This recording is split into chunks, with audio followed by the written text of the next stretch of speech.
bishii sideedaad maraysa ama bishii sagaalaad jilbaha bay ku kacaysa laakiin tan caadada leh way iska xiimaysaa oo iska ordaysaaba labada yama fudud tan caadada leh baa fudud tan uurka leena way culus laakiin haddii maxaa tan looga daayay tan culus looga dayn waayo saala yaroo kaliya ka soo qaadanayna waxaynu ogsoonahay diinteenu gabadha caadada leh iyo ta dhiiga dhalmada leh salaadu miya ku waajiba mise kuma waajibaha kuma waajibaha salaada waa laga daayay inta caadada leedahay mana soo qalaynayso laakiin islaanta uur kale ka war miya laga daayay salaada islaanta uur kale miya laga daayay ma salaadii waa lagu leeyay way tukanaysaa oo labadooda yama culus hadii culays wax looga daynayo tan bishii sideedaad maraysa ama bishii sagaalaad jilbaha bay ku kacaysa laakiin tan caadada leh way iska xiimaysaa oo iska ordaysaaba labada yama fudud tan caadada leh baa fudud tan uurka leena way culus laakiin haddii maxaa tan looga daayay tan culus looga dayn waayo adigu culayskana adeegaysa laakiin culayska qarsoon baa jira oo ilaahay uu og yahay subxaanahu wa ta'ala adoomihii baarbaarayna xigmadii gadaal ay wax ka soo heleen ruuxa dumarka ee uurka lihi salaada waxay ka heshaaday leeyna culimadu faa'iido aanay ka helaynin tan caadada leh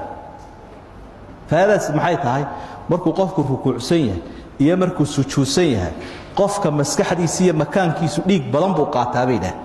dhiig badan ayaa ku soo shubba oo faa'iido u ah oo ilmaha uurka ku jira wuxuu noqonayaa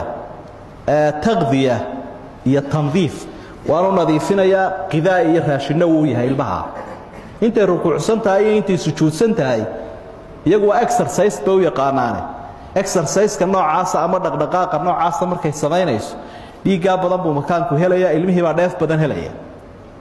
sida daraadeed xaamiladaas iyadaaba faa'iideyba ilmaheedii baa faa'iideyba oo koritaan ka helay laakiin tan caadada leh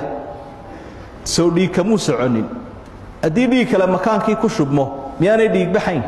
isku celis muddada ay 7 cisho ee caadada ay ka socoto ugu dhawaan litr dhiiga ka shubma marka haddaba ay salaadii tukato waxa ku dhici doona in makaankii dhiig ku soo shubmo oo dhiigii uu ka dhamaado waliba dhiiga qaybta difaaca unugyada cadcad samaysa qaybtaasi baa markaa ayaa ka waxaysmaysa ama ka dhamaanaysa ama ka naaqusaysa cudurrada u nuglaanaysa marka xigmadaas ku jirto tan xaamilada ana